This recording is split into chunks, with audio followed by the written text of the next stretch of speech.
Собствениците на угостителски објекти да го одврзат повеќе кесето ако сакаат стручниот кадар да го задржат дома, велат за Гласот на Америка искусни готвачи од регионот на поранешна Југославија.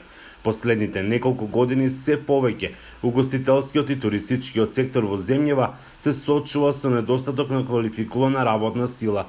Најмногу на пазарот во Охрид фалат готвачи, келнери и шанкери. Плате јесу програм, меѓутим луѓе Платите се навистина проблем. Мислам дека работите малку по малку треба да се подобруваат. Не може само собствениците да заработуваат бидејќи задоволен персонал и на нив ќе им донесе повеќе. Секако дека наградите во вид на плати треба полека да растат, за да луѓето имаат доволно да не мораат да одат на работа надвор. Треба да се инвестира и во едукација на персоналот. Има многу македонци кои работат во Хрватска, во ресторани, хотели, на бродови, на островите. И во Црнагора голем е бројот особено на готвачи од земјава, кои за време на летната туристичка сезона работат на Црногорското приморје. Па не е тоа проблем.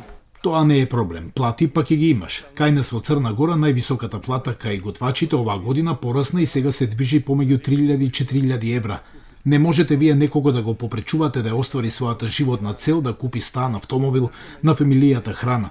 Она што е интересно е што нашиот кадар оди во Хрватска, а македонците ги пополнуваат тие места кај нас. Одливот на стручен кадар не е проблем само за Северна Македонија.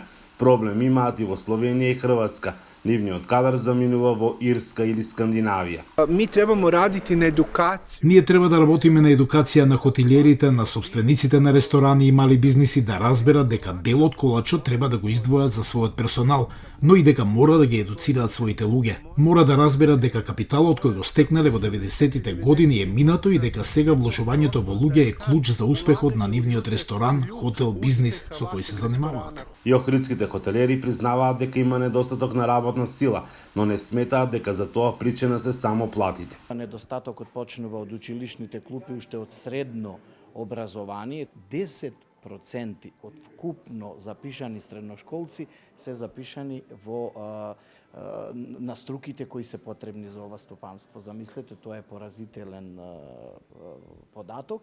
Треба да се прават форми, начини како да се привлечат. И на вистина во овај момент може да каже дека сме загрозени и дека дејноста ни е во опасност. Газите на објектите решението во блиска иднина го гледаат и во увоз на работна сила од соседните земји. Од Охрид за Гласот на Америка, Мики Трајковски.